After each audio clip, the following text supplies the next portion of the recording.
Hey everyone, thank you so much for tuning in to today's video. Today's video is going to be how I use my 2021 Goal Planner by Christy Wright. So if you're interested in this video, stay tuned.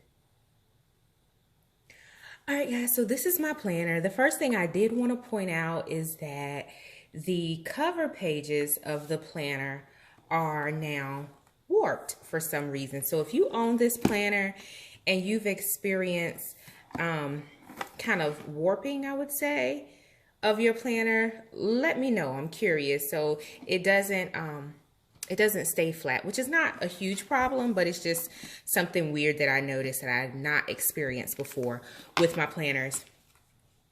So anywho, but first things first, if you're new here, hey, welcome. My name is Coach D. I love navigating life strategically. I'm a busy mom with a fast-paced career in corporate, and I also have a business, which is what I use this planner for. I try to keep it all straight and manage my competing priorities and balance life, and planning is a great way for me to do that. So in today's video, I'm going to be talking again about how I plan my month for my business. And I know you're probably thinking, well, what is your business? So I have a blog. It is called Career Mom Community, and I highly encourage you to go check it out and subscribe. I also maintain a social media platform that I leverage to share wisdom, insights, and I also do some sponsored posts and content on my platforms. So along with that, there comes the business aspect, which is the strategy, the planning, the organization, the content writing, and also the business management, such as taxes, maintaining getting my LLC, so your day-to-day business operations. So that's what I use this planner for. For the month of March, the spreads are pretty much the same, but each month has a different prompt. So this month, the prompt is to protect your mind. So as you're familiar with Christy Wright, it is faith-based. Her content, her business boutique, her planner, it is faith-based, and it focuses on helping you to grow and strategize for your business with faith at the forefront of everything that you're doing, which is something that I love as a person of faith.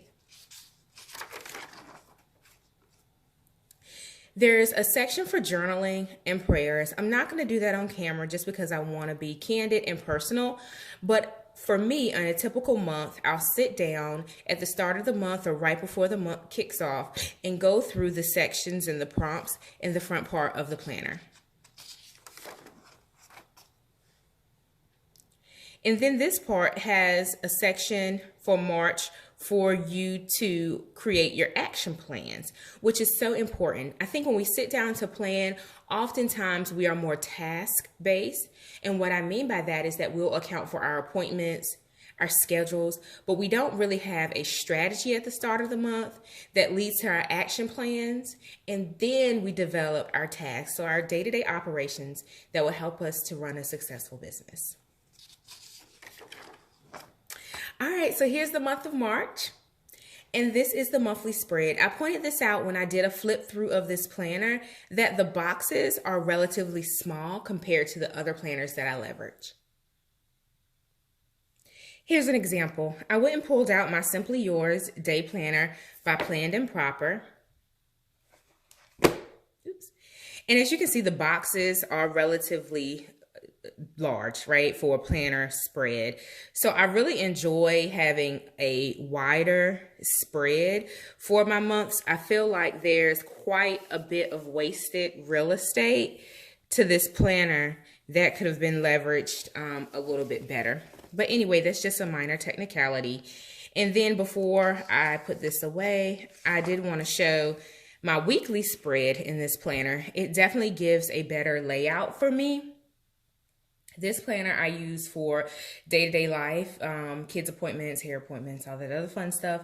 That's more personal. So that's what this planner gets leveraged for, just to give you some context.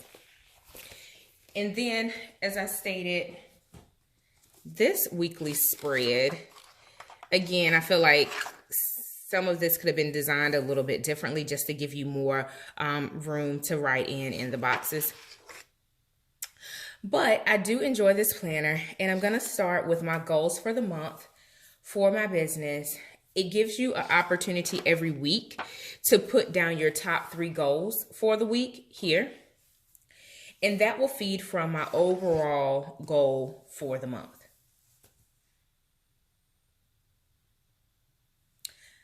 All right, guys, so I set some high-level goals for me this month. So my strategy for the month of March is to really work on my branding and to work on my messaging. So as I go throughout this month, I really want to pay more attention to the aesthetics of my social media feed, to the branding of my content and my website. So those are my high-level goals. That's my strategy, then the goals that I set based on the strategy. So that includes redesigning my course platform, redesigning my booking intake, and then redesigning of my website. There's a tab that I want to work on redesigning. And then at minimum, I'd like to get out 3 blogs and 1 podcast. But those are stretch goals. So with the calendar, I do like to go in and capture certain days that I share content. I do want to, again, work on the branding, the aesthetics, and the messaging, and consistency will play into that where I have themes for certain days. So I'm going to capture those in my calendar. And one thing that you'll notice with this planner is that I don't incorporate a lot of stickers and washi tapes and deco in this particular planner. This is strictly business.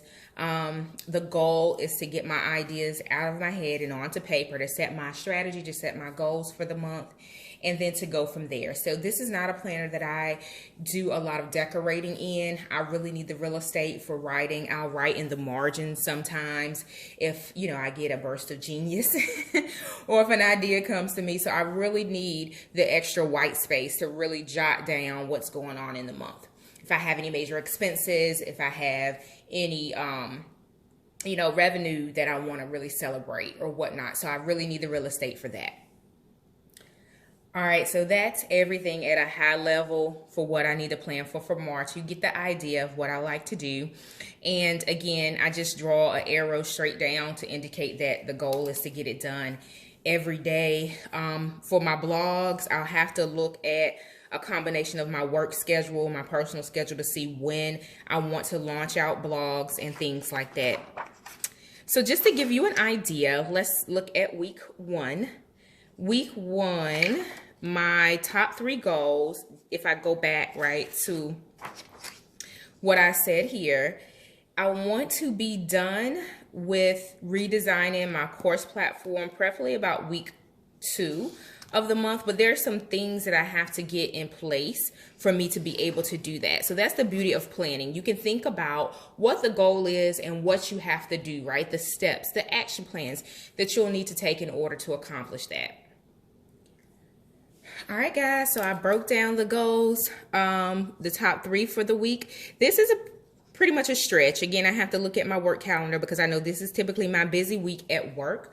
So my job, my career, that I work in addition to having my business is what I'm trying to say. So I have to manage that, and that comes hand in hand with the nature of this territory. When you're launching a business while you're working, or if you have multiple businesses, you have to understand how they all intertwine and overlay in terms of your time and your commitments.